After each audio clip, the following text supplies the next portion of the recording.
Salah satu keagungan Al-Quranul Karim adalah bagaimana Allah Subhanahu wa Ta'ala menginformasikan di dalam kitab sucinya Al-Quran tentang masa penciptaan alam semesta. Di dalam Al-Quranul Karim ada 2 ayat di dalam 2 surat. Yang pertama surat Al-A'raf ayat 54 dan yang kedua adalah surat Yunus ayat ketiga.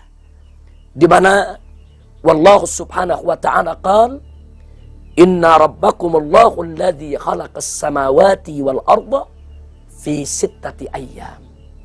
Sadaqallahul azim. Dalam ayat ini Allah menyatakan Inna rabbakum, sesungguhnya Tuhan kamu sekalian, alladhi khalaqas samawat, yang telah menciptakan langit, wal arda, dan juga bumi, fi 6 ayyam, dalam 6 hari. Nah, ini muncul pertanyaan. Allah menyatakan bahwa Allah menciptakan alam semesta ini, langit dan bumi, dalam waktu 6 hari. Ini yang dimaksud 6 hari yang mana? 6 hari yang bagaimana? Tentu, kalau kita bicara tentang kebesaran Allah, kekuasaan Allah, Allah tidak butuh hari. Innallaha ghaniyun 'anil 'alamin. Allah maha kaya, Allah maha suci, maha mulia daripada membutuhkan alam semesta. Dan Allah sudah nyatakan dalam surat Yasin yang sering kita baca, yang sering kita dengar, di mana Allah menyatakan faqala ta'ala innama amruhu idza arada syai'an ayyaqula lahu kun fayakun. Jadi urusan Allah itu kalau ingin menghendaki sesuatu, nah hanya tinggal menyatakan kun, jadilah, maka segala kehendak Allah pasti akan terjadi. Nah, jadi artinya berdasarkan ayat ini kita beriman bahwa Allah Subhanahu wa Ta'ala mampu menciptakan alam semesta ini tanpa terlibat dengan waktu, tanpa terlibat dengan hitungan hari. Itu merupakan keyakinan kita. Jadi kalau Allah menyatakan Allah menciptakan langit dan bumi dalam 6 hari, tentu amanna billah wa bima jaa 'anillah ala muradillah. Kita beriman kepada Allah dan beriman dengan apa yang datang dari Allah sesuai dengan kehendak dan keinginan Allah Subhanahu wa Ta'ala. Namun demikian, ayat ini tentu tidak luput dari kajian para ahli tafsir. Tidak luput dari kajian para pengkaji Al-Quran. Jadi mereka pun mencoba untuk menyelidiki, mencari makna apa yang dimaksud dengan 6 hari. Nah, ternyata begitu ditanyakan apa yang dimaksud 6 hari. Apa yang dimaksud hari di sini? Maka kita dapatkan di dalam surat Al-Hajj ayat 47.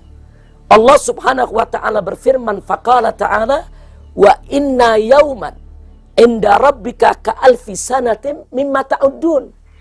Sesungguhnya 1 hari di sisi Tuhanmu itu sama dengan 1000 tahun sesuai dengan perhitunganmu. Subhanallah.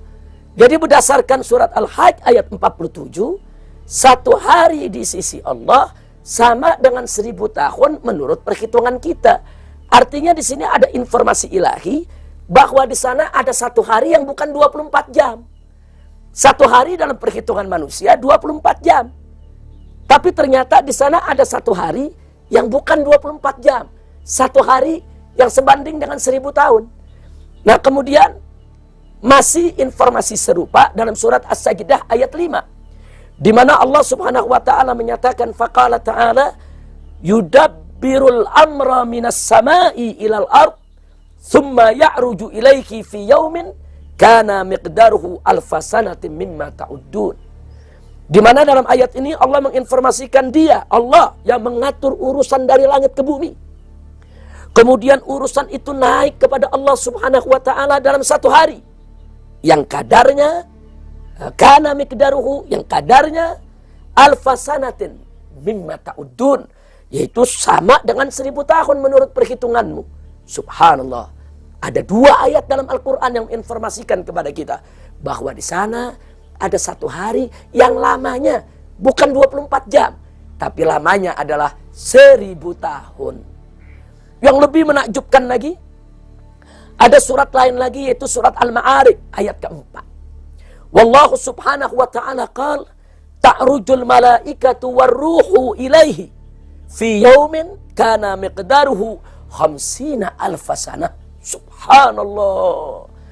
Allah nyatakan dalam ayat ini, bahwa para malaikat dan malaikat Jibril itu naik menghadap Allah Subhanahu wa ta'ala dalam satu hari yang kadar hitungannya sama dengan 50.000 tahun. Subhanallah.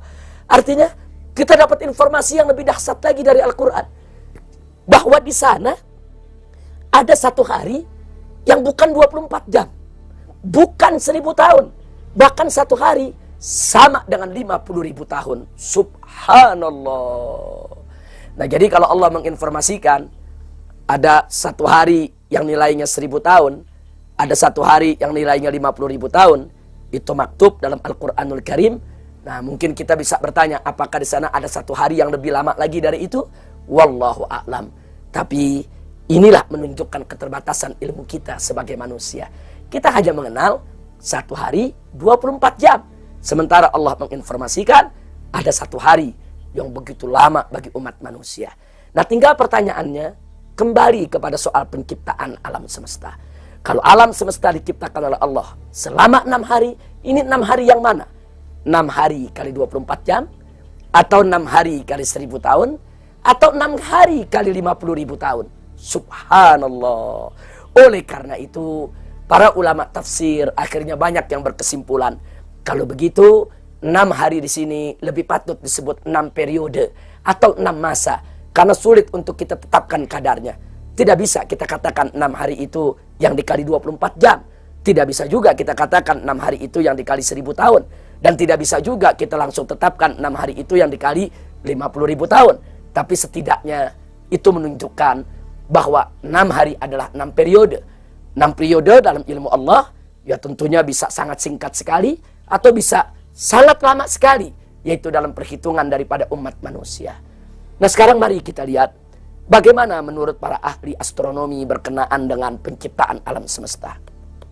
Ada informasi yang menarik, yaitu dari para ahli astronomi, bahwa dalam teori ilmiah menyatakan bahwa kosmos, ya kosmos itu alam semesta, itu menghimpun ribuan galaksi. Galaksi itu gugusan bintang-bintang.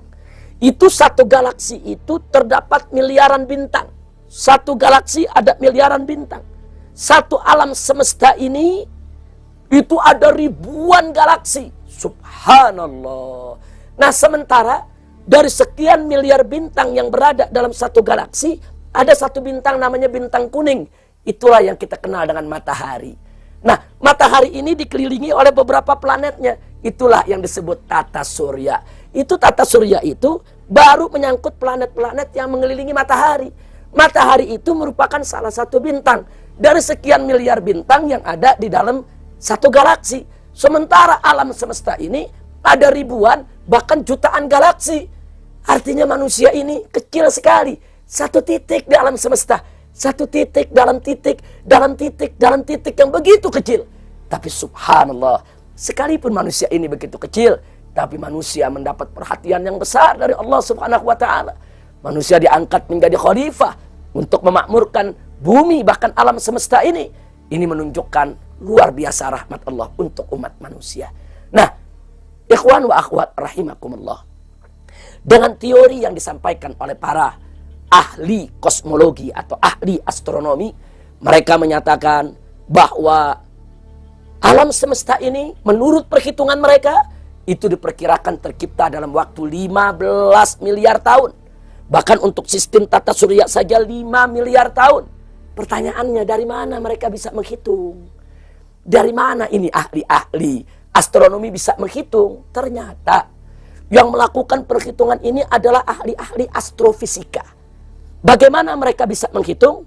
Mereka mengambil benda-benda dari bumi ini.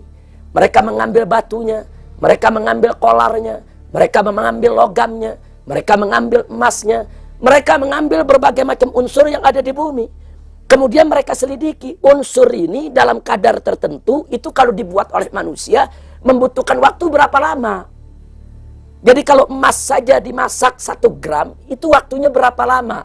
Lalu kalau emas itu ada di sekian benua, sekian gunung, dikandung oleh bumi ini, itu membutuhkan waktu berapa lama. Ini namanya ilmu astrofisika.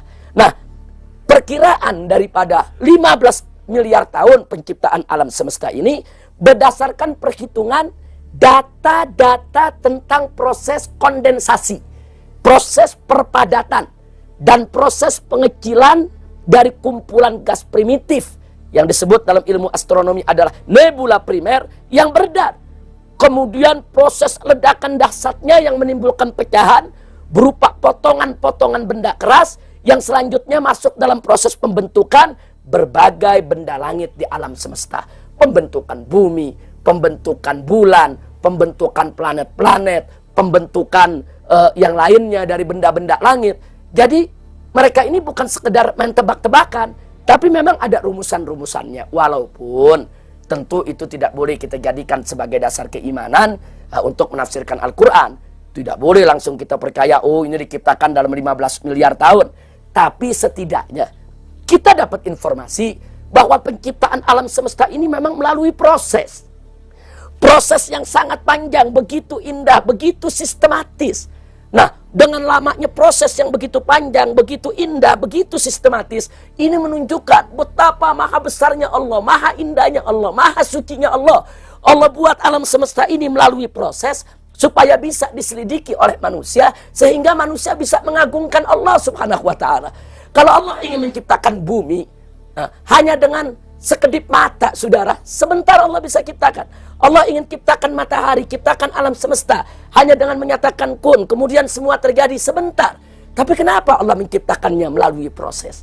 Kenapa Allah menciptakannya melalui sunnatullah? Supaya manusia bisa menyelidiki, bisa tadabbur, bisa tafakkur. Bagaimana itu bisa tercipta begitu lama? Nah, inilah diinformasikan oleh Allah. Allah menciptakannya dalam 6 hari, yaitu dalam 6 masa, dalam 6 periode, supaya manusia menyelidikinya. Begitu diselidiki kedahsyatan dari penciptaan alam semesta, insya Allah akan mengantarkan kepada pengagungan Allah, pengakuan bahwa Allah Maha Pencipta, Allah Maha Agung, Allah Maha Besar. Shadaqallahul azim. Nah, ikhwan wa akhwat ahibba rahimakumullah. Jadi kajian kita kali ini untuk menunjukkan bahwa penciptaan alam semesta yang disebutkan melalui periode proses yang begitu panjang, ternyata Al-Quran sudah menginformasikannya bahwa Allah menciptakan dalam 6 hari. 6 hari bisa 6 kali 24 jam, bisa 6 kali 1000 tahun, bisa 6 kali 50.000 tahun, bahkan bisa 6 periode dengan masa yang begitu panjang, dengan proses yang Allah kehendaki untuk menunjukkan betapa agung, betapa maha besar, dan betapa maha indahnya Allah menciptakan alam semesta yang begitu indah dan agung ini. Terima kasih atas perhatiannya. Mudah-mudahan dengan apa yang kita dengarkan pada kesempatan berbahagia ini akan menambah iman dan takwa kita kepada Allah, menambah cinta kita kepada Al-Quranul Karim, dan mendorong kita untuk terus mengkaji Al-Quran. Ayo kita kaji kandungan Al-Quranul Karim. Wassalamualaikum warahmatullahi wabarakatuh.